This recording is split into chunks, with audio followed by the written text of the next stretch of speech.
Fuerte ese aplauso, fuerte ese aplauso. Porque Él es bueno, porque Él es grande, porque Él es poderoso. Gloria a Dios. Aleluya.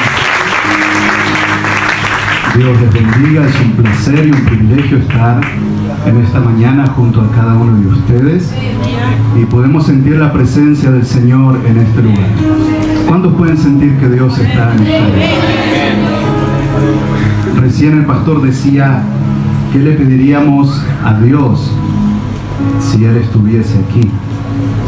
Y hay algo que me impacta de lo que dijo el salmista en el Salmos 8, que el Señor puso su gloria sobre los cielos. Entonces, ¿qué le podríamos pedir a ese Dios? Un milagro. Podríamos expresar una necesidad tangible, palpable. Pero más que eso, si Él puso su gloria sobre los cielos, no en los cielos, sobre los cielos. Y Él fue el que te redimió, el que te trajo a este lugar, el que puso nuevos pensamientos en tu mente, un cántico nuevo en tu boca. Yo creo que más que pedir, podríamos brindar nuestra vida, nuestra alabanza, nuestra voz, nuestras manos. ¿Cuántos tienen una alabanza para el Señor? ¿A cuántos el Señor los ha rescatado del pecado? ¿Cuántos eran huérfanos y han encontrado un Padre en Dios?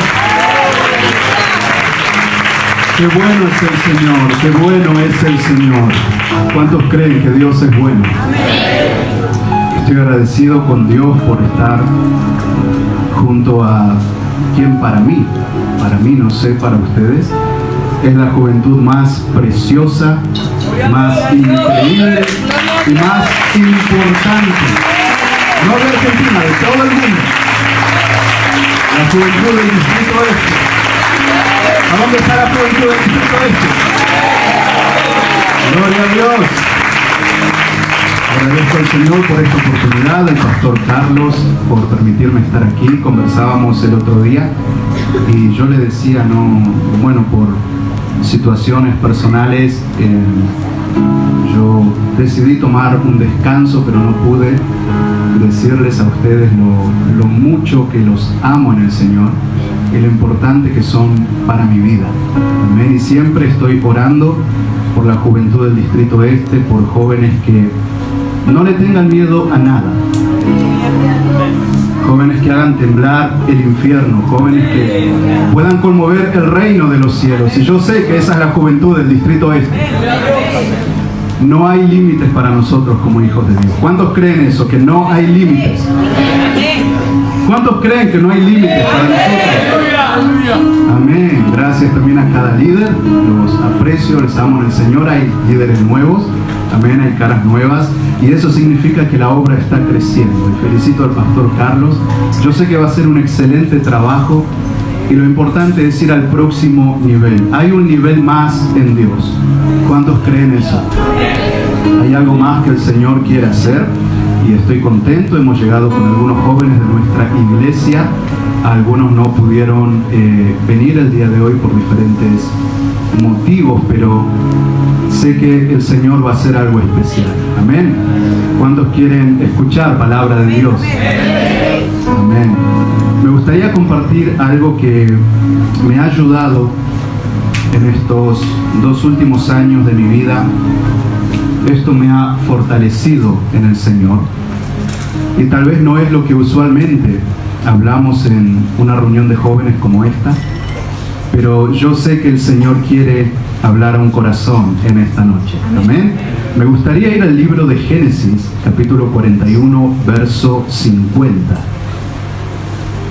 Génesis, capítulo 41 y el verso 50. Del verso 50 al 52. Y luego iremos al capítulo 45, verso 4 al verso 7. Estamos en Génesis 41, 50. Amén. La palabra del Señor dice así en el nombre de Jesús. Y nacieron a José 2 hijos antes que viniese el primer año del hambre, los cuales le dio a luz a Senat, hija de Potifera, sacerdote de On. Y llamó José el nombre del primogénito Manasés, porque dijo: Dios me hizo olvidar todo mi trabajo y toda la casa de mi padre. Y llamó el nombre del segundo Efraín, porque dijo: Dios me hizo fructificar en la tierra de mi aflicción. Capítulo 45, verso 4. Entonces dijo José a sus hermanos: acercaos a mí, acercaos ahora a mí. Y ellos se acercaron. Y él dijo: yo soy José, vuestro hermano, el que vendisteis para Egipto. Ahora pues no os entristezcáis, ni os pese de haberme vendido acá, porque para preservación de vida me envió Dios delante de vosotros. Pues ya ha habido 2 años de hambre en medio de la tierra, y aún quedan 5 años en los cuales ni habrá arada ni siega. Y Dios me envió delante de vosotros para preservaros posteridad sobre la tierra y para daros vida por medio de gran liberación. Yo quisiera predicar en esta mañana con este título: cuando el sufrimiento adquiere sentido. Cuando el sufrimiento adquiere sentido. Hay un propósito en el dolor. Hay un propósito en aquellas situaciones difíciles, en aquellas pérdidas que cambian el curso de nuestra vida de un momento a otro.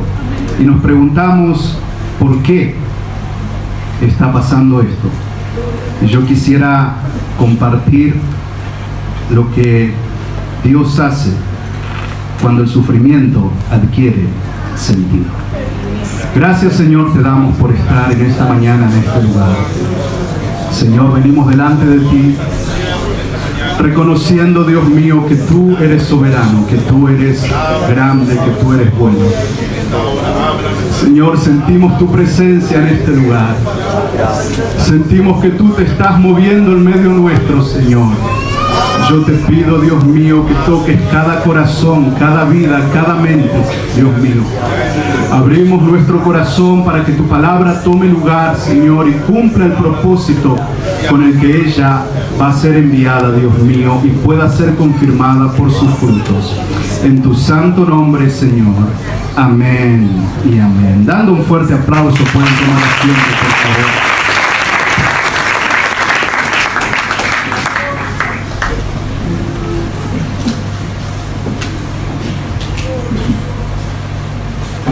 Cuando el sufrimiento adquiere sentido.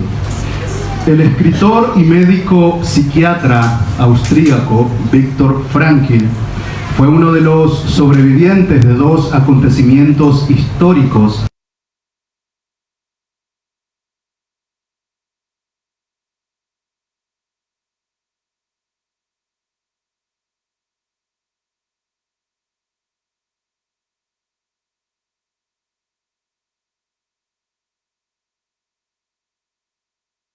que a los 11 años de edad tenía que formarse en las filas del mercado a las 3 de la mañana para poder conseguir un poco de alimento, un puñado de alimento. Y luego de esto, a las 7 de la mañana, 4 horas después, su madre pasaba por aquel lugar para llevarlo a la escuela. Debido a su origen judío, durante la Segunda Guerra Mundial que inició en el año 1939, él fue deportado a los campos de concentración, llegando a Auschwitz, allí en Polonia, en donde murieron aproximadamente 1 millón de judíos. Viktor Frankl vivió los terrores del Holocausto en primera persona. Durante ese periodo murieron en diferentes campos su madre, su padre, su hermano, su cuñada, pero también su esposa, con quien se había casado apenas 9 meses antes de ser llevado al campo de concentración. Este eminente psiquiatra, este hombre tan importante, fue despojado de todo lo que amaba, de sus seres queridos, de su profesión, de sus pacientes, de su hospital, de su hogar, de sus pertenencias y también de un manuscrito que él estaba a punto de publicar. Él lo perdió todo. Él se quedó sin nada y vivió durante 3 años y medio como el prisionero número 119.104, comiendo solamente un plato de caldo aguado al día y una pequeña ración de pan, trabajando largas jornadas bajo temperaturas extremas, bajo fríos de 20 grados bajo cero y todas las carencias imaginables. Este hombre presenció las atrocidades más crueles y convivió con la muerte día tras día tras día. Y un tiempo después, luego de tolerar tanto dolor, tanto sufrimiento, en una ocasión él observó la siguiente frase: el sufrimiento cesa de serlo en el momento que adquiere sentido. El sufrimiento cesa de serlo en el momento que adquiere sentido. Hermanos, jóvenes, quiero decirles en este día que hay un propósito en el sufrimiento. Hay un valor y un significado al final de cada acontecimiento decisivo que ocurre súbitamente. Cuando una situación inexorablemente emerge de manera desfavorable y nos expone al dolor, lo primero que debemos hacer es preguntarnos a nosotros y preguntarle a Dios cuál es la intención de ese sufrimiento que estamos experimentando. ¿Saben por qué? Porque Dios no va a permitir el dolor en tu vida, Dios no va a permitir el sufrimiento en tu vida sin tener una intención con ese dolor. Dios no va a permitir los días amargos y las estaciones de oscuridad sin usarlas para un propósito divino. Y los textos que leímos al principio ilustran con mucha claridad el momento en el que José pudo comprender la razón por la que él tuvo que atravesar alrededor de 13 años de dolor y de angustia.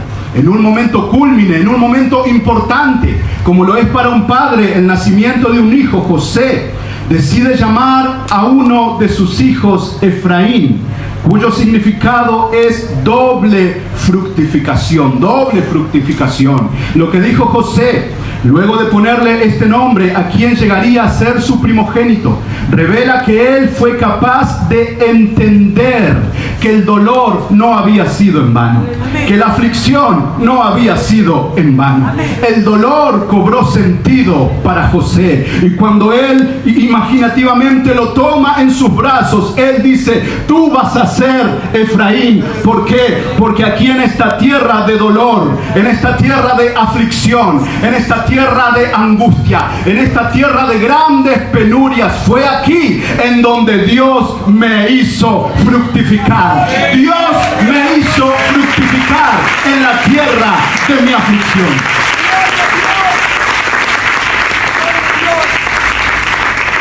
Posteriormente, al darse a conocer a sus hermanos, José entendió que cuando ellos lo vendieron a los madianitas, lo conectaron automáticamente con el propósito de Dios. Lo que entendió José fue que no fueron sus hermanos quienes lo metieron al pozo, quienes lo vendieron, sino que fue Dios que a través de ciertas vicisitudes guió los pasos de este hombre llamado José hasta llegar a un lugar llamado Egipto. Y en aquel momento, en el palacio, cuando José ya no pudo contener más sus emociones, cuando él no pudo reservarse más lo que estaba sintiendo, porque él entendía que aquellos hombres que habían llegado eran sus hermanos, él, después de todo este pesar y de ya no poder contener más sus emociones, envió que todo el mundo mundo saliera del palacio y que él solamente quedara con aquellos hombres que estaban ahí, que eran sus hermanos. Y él dijo: basta ya, yo soy José, yo soy José, aquel que ustedes han vendido como esclavo a Egipto. Yo soy José, yo soy José. Pero tengo algo para decirles y algo para pedirles, y es que no se pongan tristes por haberme vendido acá. No tengan pesar por todo lo que me hicieron. Eso ya lo he perdonado. ¿Por qué? Porque yo he entendido que el que me trajo a esta tierra, la tierra de mi aflicción, no fuiste tú, Rubén. No. El que me trajo aquí a esta tierra fue Dios. ¿Para qué? Para preservar vida al pueblo de Israel. Dios me trajo aquí para brindar alimento a todas las naciones. Dios fue el que condujo mis pasos hacia Egipto. No han sido ustedes, fue el Señor. Y joven, si desde ahora, si desde esta etapa tan preciosa usted no entiende cómo trabaja Dios, en el trayecto se va a frustrar, en el trayecto se va a desanimar, en el trayecto va a querer bajar los brazos si usted no entiende cómo es que Dios trabaja. Y lo que José le dijo a sus hermanos fue: ya han habido 2 años de hambre en medio de esta tierra, y ahora quedan 5 años más en los cuales no habrá arada, no habrá siega, no habrá nada. Pero ¿saben qué? Yo sé que están intimidados, yo sé que tienen miedo, pero por favor no teman, porque fue Dios el que me envió delante de ustedes. Fue Dios el que me trajo aquí. ¿Para qué? Para preservar posteridad a cada uno de ustedes sobre la tierra y para darles vida en medio de gran liberación. Va a haber hambre en la tierra, pero va a haber sustento. Va a haber momentos de incertidumbre, pero va a haber pan. ¿Por qué? Porque yo fui enviado por Dios delante de ustedes a este lugar. Pero antes de que José llegase a encontrar un sentido en el dolor, hubo una transición que fue amarga y dura para José. Todo esto empezó en un lugar. José fue el 11º hijo de Jacob. Fue el primer hijo que Jacob tuvo con Raquel. Y José tuvo sueños reveladores acerca de lo que Dios iba a hacer. Y en una ocasión, él tiene un sueño y lo cuenta a sus hermanos. Había 12 espigas, pero había una que estaba erguida, que estaba firme. Y habían 11 espigas que se inclinaban a esta espiga que estaba enderezada, que estaba firme. Y este manojo estaba derecho, y este manojo era el mío. Y la respuesta de sus hermanos fue: ¿vas a reinar sobre nosotros? ¿Tú vas a reinar sobre nosotros? ¿Qué fue lo primero que despertó el sueño de José? Fue una emoción llamada envidia. Luego de esto, José tiene otro sueño, pero la primera respuesta fue el aborrecimiento también. Y es que cuando Dios te revela lo que va a hacer con tu vida, va a haber aborrecimiento, va a haber burla. Muchos te van a tratar de loco, muchos te van a menospreciar, pero si Él puso el sueño, pueden aborrecernos, pueden menospreciarnos, pero cuando llegue el tiempo, vamos a ver lo que Dios nos prometió.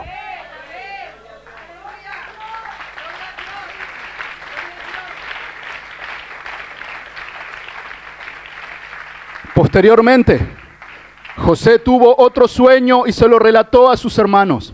Yo soñé que estaba aquí y el sol, la luna y las estrellas se inclinaban a mí. Y él lo contó a su padre y a sus hermanos, y ellos le preguntaron: ¿qué es esto que soñaste, José? ¿Acaso vamos a venir nosotros y nos vamos a inclinar delante de ti? ¿Qué es esto que has soñado, José? Pero Jacob meditaba en esto.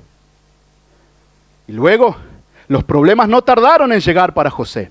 Un día, cuando sus hermanos estaban apacentando las ovejas en Siquem, Jacob envía a José hacia aquel lugar. Y cuando sus hermanos ven que este muchacho estaba llegando con su túnica de colores, con su caminar tan distinto, cuando ellos ven que él se estaba acercando, comenzaron a tramar un plan para deshacerse de José. Y Rubén, el mayor, no dejó que lo mataran. Y cuando llega José cerca del pozo, le quitan la túnica de colores y lo meten a ese pozo. Pero ¿sabes qué? Ese pozo, quizá pensó José, era el final, pero ese pozo era el pozo y es el pozo de la provisión para aquellos a los cuales Dios les ha revelado lo que Él va a hacer.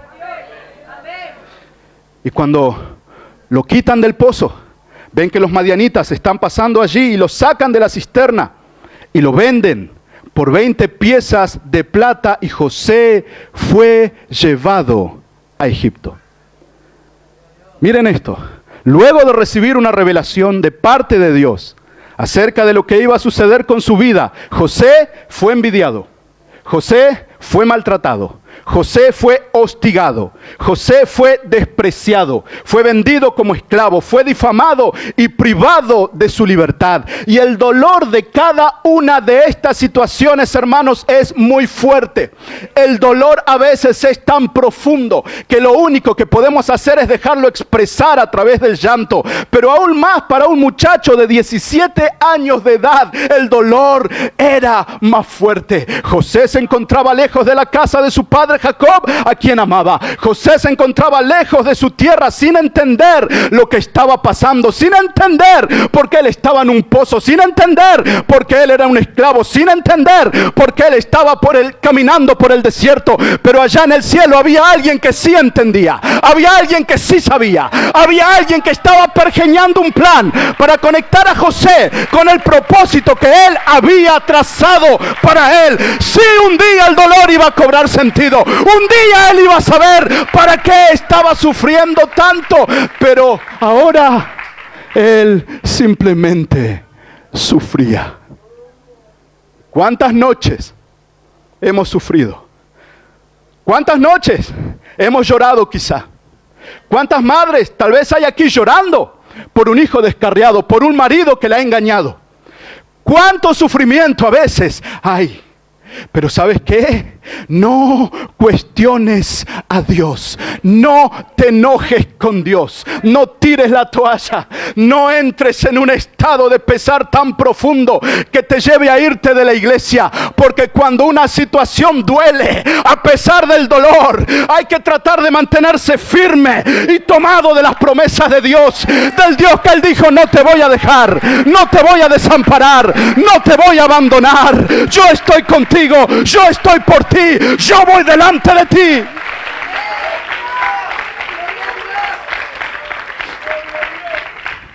Pero no solamente José estaba sufriendo, sino que también Jacob, su padre, estaba en medio de un dolor tan indescriptible. Porque lo cierto es que si perdemos a nuestros padres, quedamos huérfanos. Si un esposo pierde a su esposa, queda viudo. Si una esposa pierde a su esposo, queda viuda. Pero cuando un hijo se muere, ¿qué nombre hay para eso? Y lo que pensaba Jacob era que su hijo había muerto.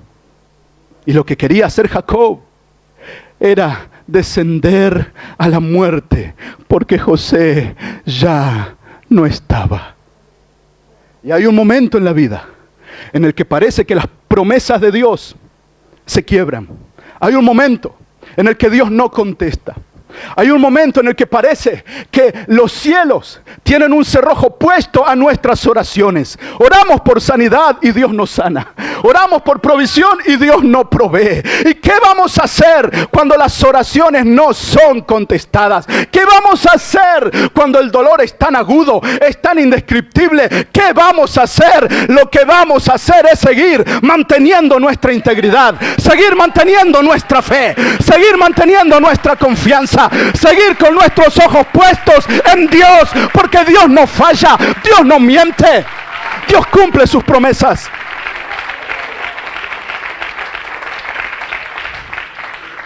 Y hay un deseo innato en cada uno de nosotros por vernos libres del dolor.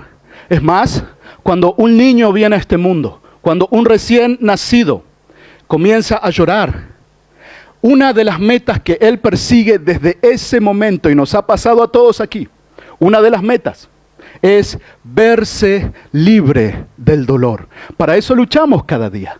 Para eso nosotros trabajamos, para que nada malo nos pueda suceder. Y ese deseo, hermanos, es un deseo innato. Es un deseo que está en nosotros por querer evitar el dolor y el malestar. Cada uno de nosotros quiere permanecer lejos del sufrimiento y lejos de todas aquellas situaciones que nos traen un gran malestar. Nadie espera atravesar una situación difícil. Nadie espera encontrarse mal. Nadie espera recibir una mala noticia. Nadie espera que las cosas vayan mal. Pero contrariamente, paradójicamente, hay determinados periodos de sufrimiento y de dolor que son permitidos por Dios. Hay momentos de oscuridad. Hay momentos en los que vas a tener que estar en medio del valle de sombra y de muerte, siendo permitido eso por Dios. ¿Por qué? Porque es en esos momentos en donde la fe se afirma y la fe crece. Es en esos momentos en donde Dios dice: es acá que te estoy preparando para conectarte con ese sueño. Es acá que te estoy preparando y te estoy formando para llevarte a donde yo te dije que te iba a llevar. Y es en el sufrimiento, es en el dolor que muchas veces llegamos a tener un conocimiento profundo acerca de quién es Dios. Porque si no fuera por la escasez, no conocerías al Dios de la provisión. Si no fuera por la enfermedad, no conocerías al Dios que te puede sanar. Si no fuera por la decepción, no conocerías al Dios que te puede consolar. Si no fuera por esos vacíos que están en lo profundo de tu corazón, no conocerías al Dios que los puede llenar.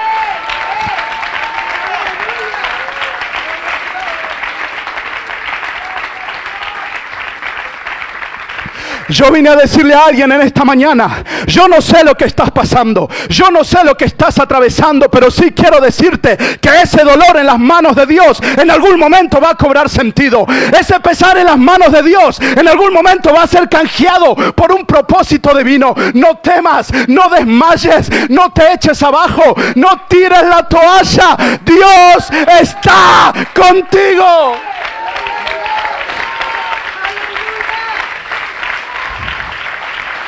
Porque Dios no te va a permitir atravesar por el valle de lágrimas sin que ese valle de lágrimas redunde en bendición para tu vida.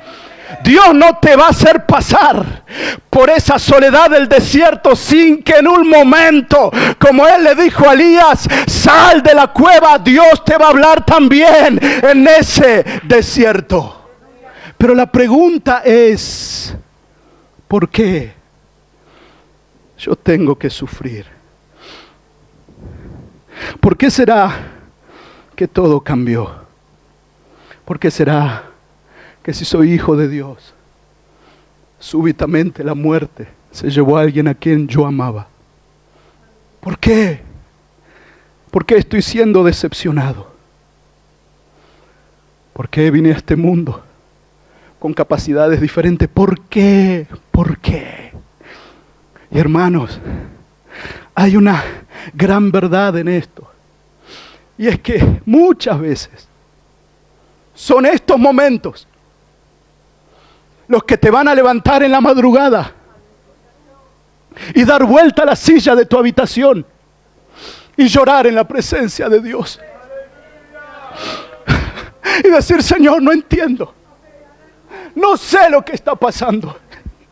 Pero tú puedes librarme de esto. Pero tú puedes hacer algo, Señor, con esto. Oh, si yo pudiera decirle en estos últimos 2 años de mi vida, mi oración continua era: Señor, que este dolor no sea en vano. Señor, que este sufrimiento cobre sentido. Señor, yo no sé lo que tú vas a hacer. Yo no sé si tú vas a sanar o no. Pero por favor, Señor, por favor, que no sea en vano. Y tal vez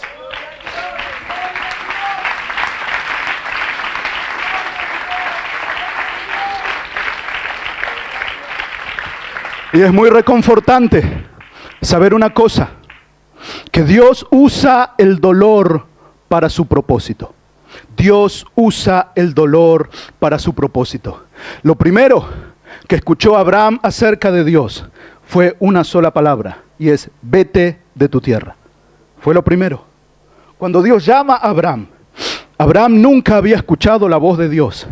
Pero cuando el Señor se le aparece a Abraham, allí, en Ur de los Caldeos, lo primero que el Señor le dice: Abraham, vete de tu tierra y de tu parentela. En otras palabras, el Señor le dijo: Abraham, deja todo lo que amas y sígueme. Eso fue lo que el Señor le dijo a Abraham. Y un llamado de Dios, un llamado soberano de Dios, implicó que Abraham debía abandonar todo lo que amaba. ¿Por qué? Por una tierra que no conocía. Es más, cuando Hebreos 11 habla en aquella especie del salón de la fama de los héroes de la fe, una de las cosas que dice fue que ellos salían saludando, honrando y mirando de lejos, y no conociendo el lugar al que Dios los iba a llevar. Abraham, vete. El llamado de Dios implícitamente conllevó una pérdida. Y hermanos, perder algo que uno ama genera dolor. Perder lo que uno ama hace que tus noches sean diferentes. Perder algo que uno ama hace que un lugar en la mesa ya no sea el mismo. Perder algo que amas hace que la casa se sienta vacía. Perder algo que amas hace que te falte el consejo de esa persona que tanto te ayudaba.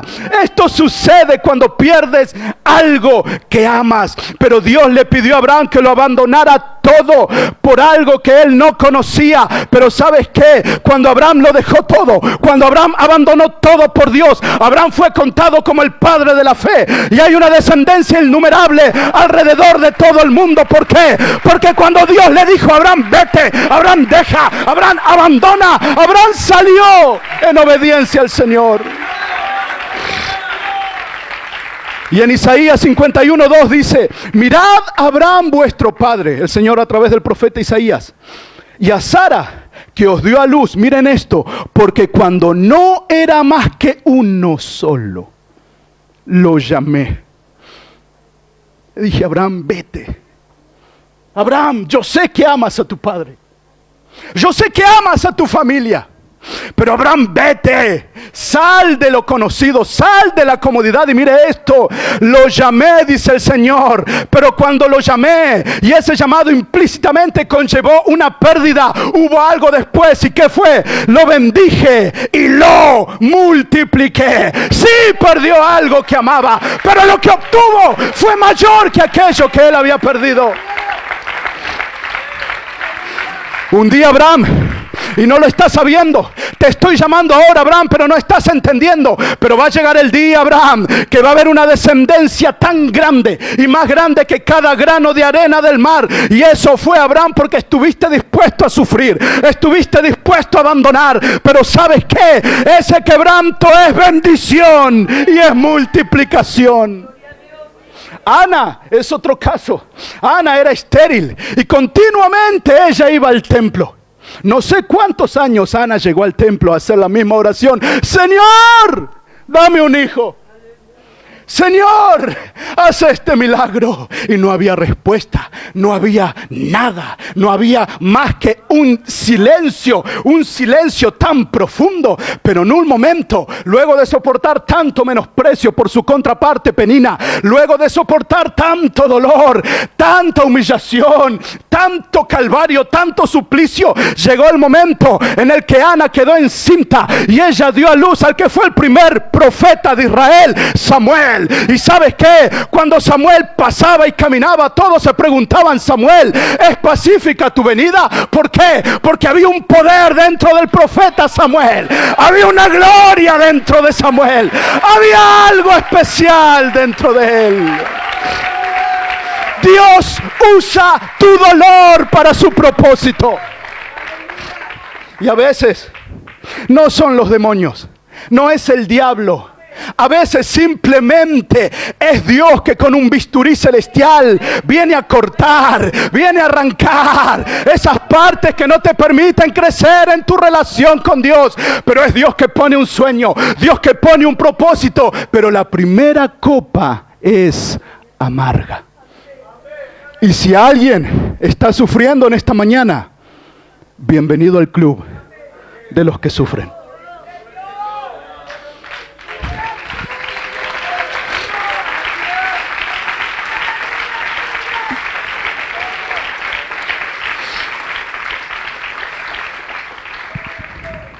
Es más, Deuteronomio 8:16 nos deja ver que Dios utiliza el dolor para su propósito. La palabra dice así: que te sustentó con maná en el desierto, comida que tus padres no habían conocido. Miren esto: afligiéndote, ¿quién? Dios. Y probándote, ¿quién? Dios. Pero no queda ahí, sino dice a la postre, para después hacerte bien. Dios no te está permitiendo atravesar por ese desierto para dejarte ahí. En un momento esa situación va a cambiar y va a terminar. Y por la mañana va a venir el gozo, va a venir la alegría. No es para siempre.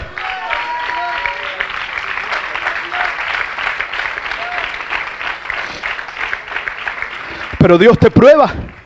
Es más, David dijo: pacientemente esperé yo a Jehová.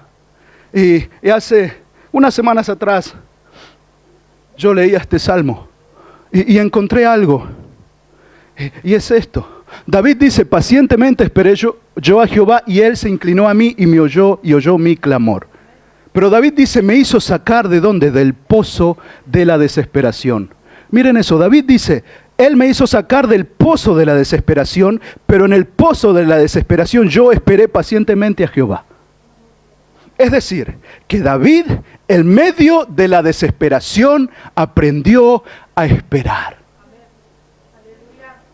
Cuando Dios lo estiraba, cuando David quería salir de ese pozo figurativo en el que él estaba hablando y no podía, él decía: pacientemente tuve que esperar.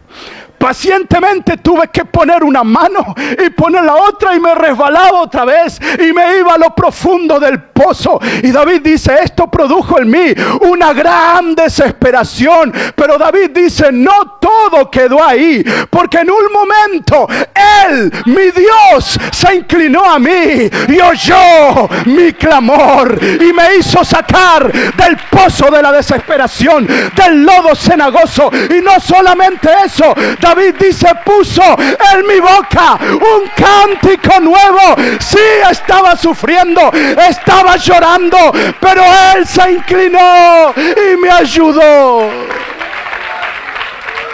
Oh, si no fuera por esos lugares oscuros, no conoceríamos al que nos puede librar de ellos. Si no fuera por esos periodos de soledad, no conoceríamos al que nos puede librar de ellos. Si no fuera por el dolor, no conoceríamos al que nos puede salvar. Joven, si estás sufriendo, abraza el dolor, abraza la aflicción, abraza el sufrimiento. Tómate de las promesas de Dios, porque de un momento a otro todo cobrará sentido.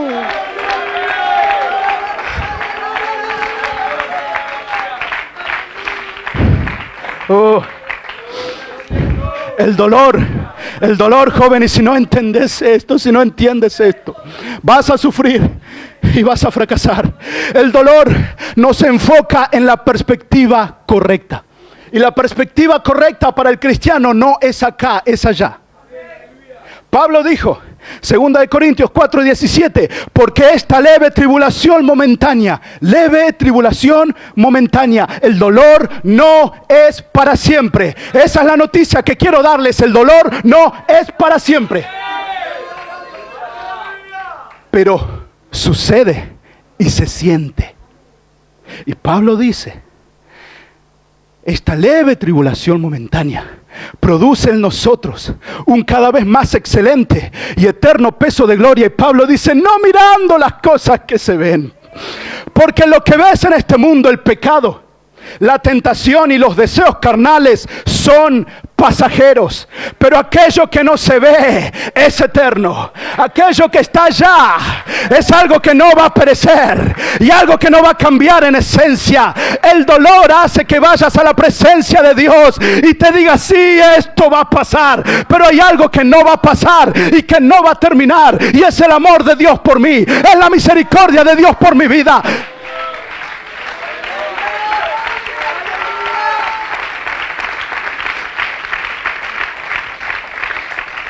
Es más, el dolor sirve a los propósitos de Dios. Es por eso que cuando alguien dice Dios no prueba a nadie, Dios sí prueba. Dios prueba. Y el dolor sirve a los propósitos de Dios, pero hace algo más, y es estimular a todos los creyentes.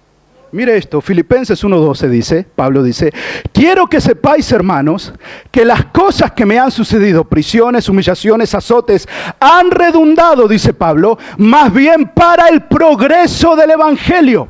De tal manera que mis prisiones se han hecho patentes en Cristo, en todo el pretorio y a todo lo demás. Y mire esto, y la mayoría de los hermanos, mire esto, cobrando ánimo en el Señor. ¿Con qué? Con mis prisiones, dice Pablo, se atreven mucho más a hablar la palabra sin temor. ¿Qué es esto? Que cuando tú llegas a la iglesia y llegas a la casa de Dios enfermo, desesperado, desahuciado y decepcionado, y entras por esa puerta, me estás estimulando a mí a darle mi alabanza a Dios. Me estás estimulando a mí a creer más en Dios. Me estás estimulando a mí a poner mi confianza en Dios.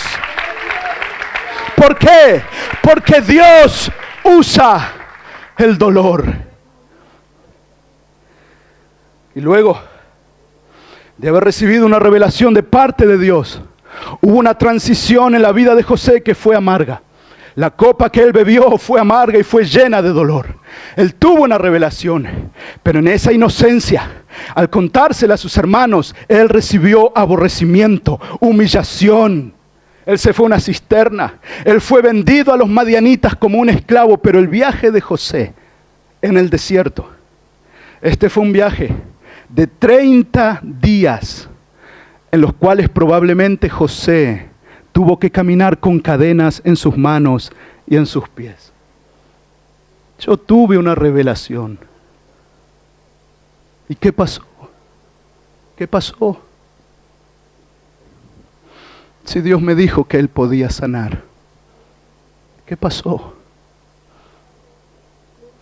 Y si yo les puedo abrir mi corazón en esta mañana. He ido a la presencia de Dios tantas veces en estos últimos 6 meses a preguntarle al Señor: ¿qué pasó? ¿Qué pasó?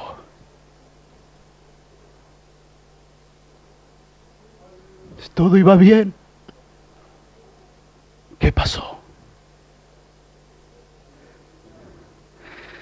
Esto fue una revelación a través de un sueño, y fue una cadena de sucesos en la vida de José. Rechazo, menosprecio, la cisterna, los madianitas, Egipto y la cárcel. Señor, ¿será que todavía escuchas mi oración? ¿Dónde estás?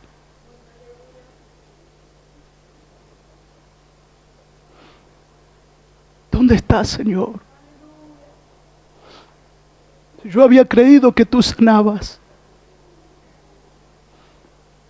¿Por qué, Señor, mi padre me dejó?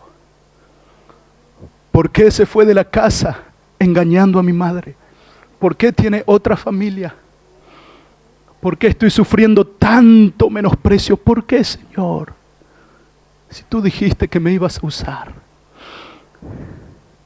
Pero no menosprecies las temporadas críticas. No reniegues de ellas. No te quejes de los días de tristeza y soledad. No.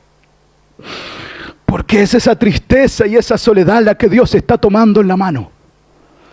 Y a través de eso, Él está moldeando. Y Él está trabajando. Y Él está por conectarte con lo que Él ha prometido. Y me tengo que apurar para terminar.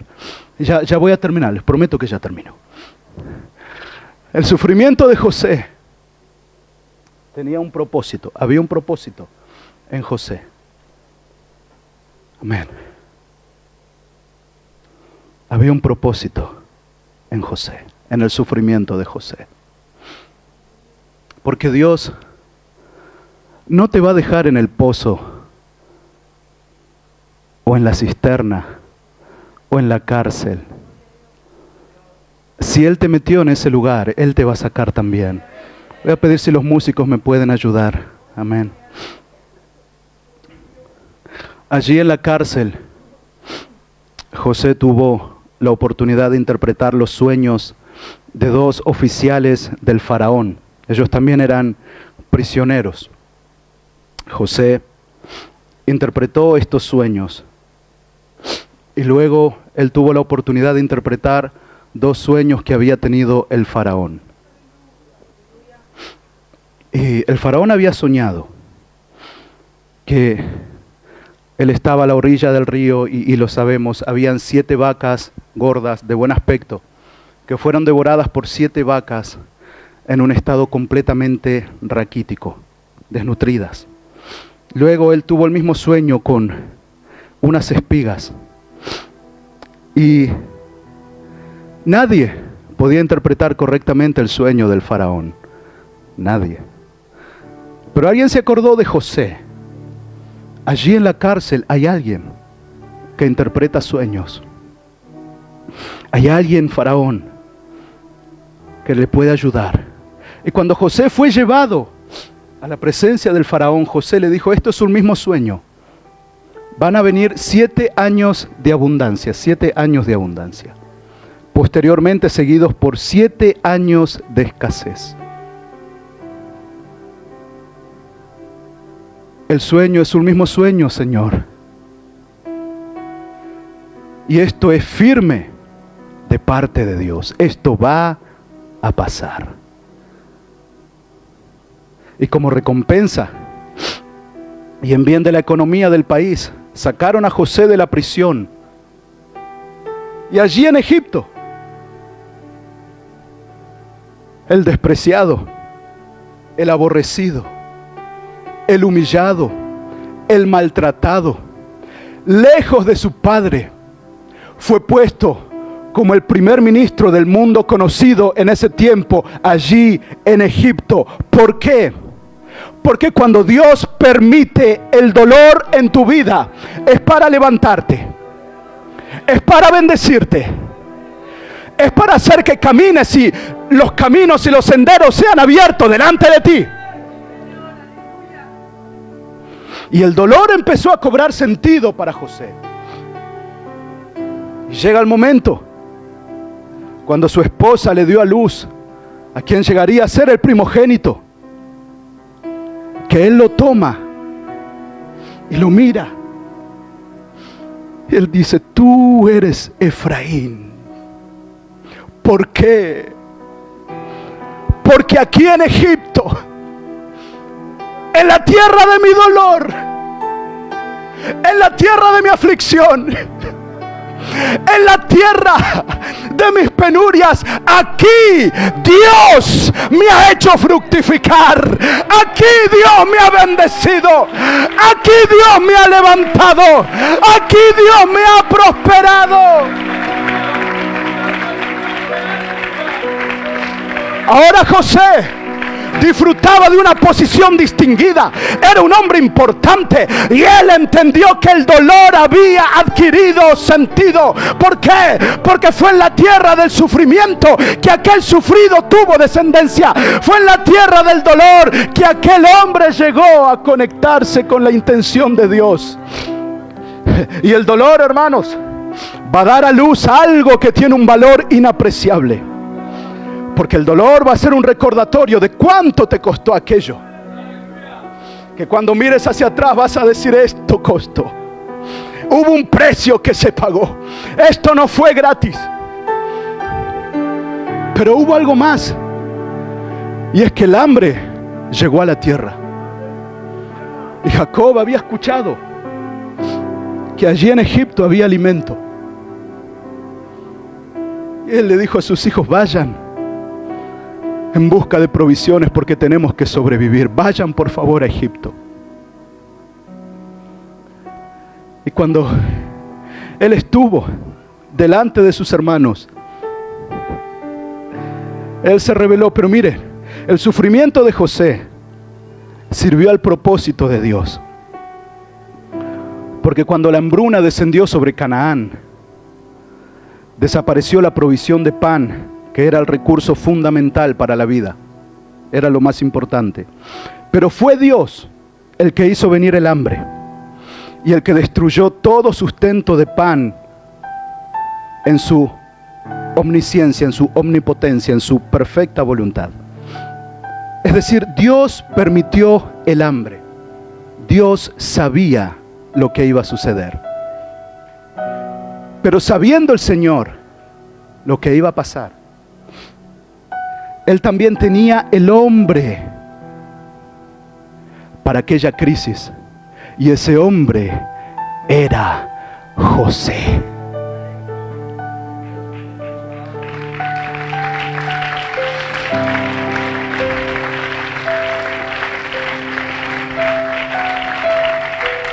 Salmo 105, verso 16 dice: trajo hambre sobre la tierra y quebrantó todo sustento de pan. ¿Quién? El Señor. Pero mire esto: envió un varón delante de ellos. ¿A quién? A José, que fue vendido por siervo. Sí, Dios envió el hambre, pero le dio una revelación a José. Y vino el sufrimiento, vino el dolor, vino la angustia. Pero cuando vino el hambre, allí estaba José. Y cuando José ve a sus hermanos, les dice: ¡hey! No tengan miedo, no les pese, no tengan temor. El Señor me trajo aquí. Fue Dios quien me trajo a este lugar. Yo le voy a preservar vida. Vamos a tener abundancia. Vamos a tener provisión. Vamos a fructificar.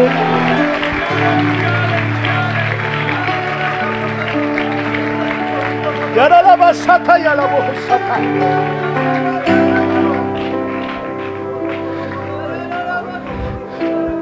Pero la pregunta es, con esto termino y pueden ponerse en pie. Hubo algo más. El sufrimiento de José sirvió al propósito del Señor de alimentar a la tierra de Egipto, al pueblo de Israel. Pero llegaron los últimos días de Jacob.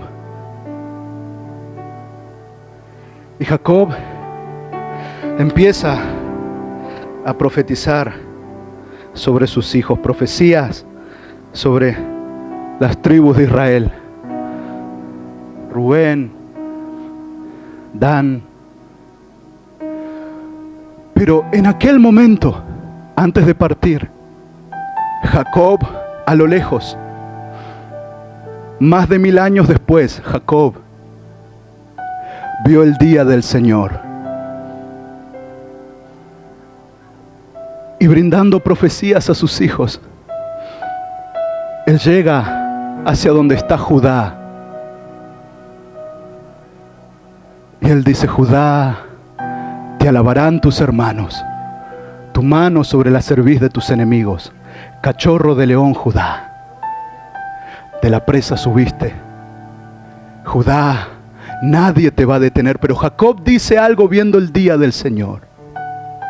Y es que no será quitado el cetro del legislador de Judá entre sus pies hasta que venga Silo y a él se congregarán los pueblos. ¿Qué es esto? Que un día estaba viendo Jacob, un día,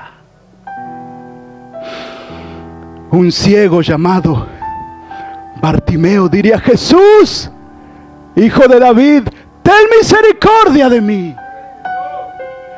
Lo que vio Jacob fue que un león iba a venir ¿de dónde? De la tribu ¿de quién? De Judá. Y cuando abrimos el libro de Mateo encontramos: Abraham engendró a Isaac, Isaac a Jacob y Jacob a Judá. ¿Y quién era el león de la tribu de Judá? Era Jesucristo. Y la tribu de Judá fue alimentada ¿por quién? Por el sufrimiento de José. El sufrimiento cobró sentido. Oh, hermana, hay sentido en el dolor, hay sentido en el sufrimiento, hay propósito en tus lágrimas, hay algo que Dios está haciendo. Eso es, eso es, eso es, eso es, eso es. El Espíritu Santo está aquí, el Espíritu Santo está aquí. Y alabashata y alabashata. Y alabashata alabashata. Ya. Oh, no lo entiendo, pero te alabo. No lo entiendo, pero te glorifico. Y en esta mañana vamos a orar por fortaleza. Yo voy a pedir a todos aquellos que están atravesando un momento de dolor y de sufrimiento que pasen a este altar. Este altar está abierto. Yo voy a pedirle a aquellos sobre quienes Dios ha depositado grandes revelaciones, pero hoy se sienten estancados, se sienten frustrados, preguntándose ¿por qué me está sucediendo esto? Eso es, vamos a llenar este altar, vamos a llenar este altar. Vamos a hacer lugar en el altar. Eso es, eso es, eso es, eso es, eso es. Hay un propósito en esas lágrimas, hay un propósito en ese dolor, hay un sentido en ese sufrimiento. Dios está a punto de canjear ese dolor en abundancia.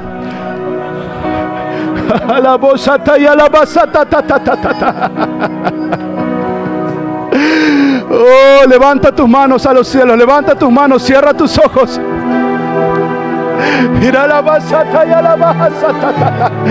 Eso es, derrámate en la presencia de Dios, derrámate en la presencia de Dios. Oh, si sientes llorar, llora.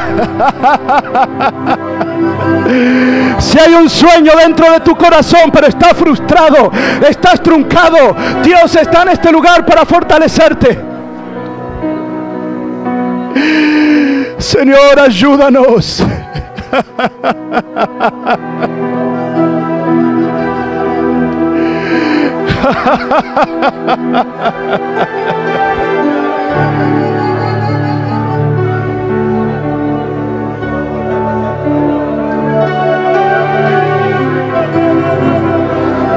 Eso es, joven, eso es. Eleva un clamor a los cielos.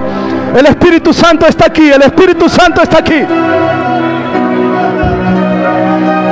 Oh, quizá te sientes perdido, quizá no sabes hacia dónde estás caminando, pero estás caminando hacia el propósito de Dios, estás caminando hacia puertas abiertas, estás caminando al sueño que Dios te ha dado. Hay sentido en el dolor, hay sentido en el sufrimiento, hay un valor en esa aflicción, hay un valor en ese hijo enfermo, hay un valor en lo que Dios te está permitiendo pasar.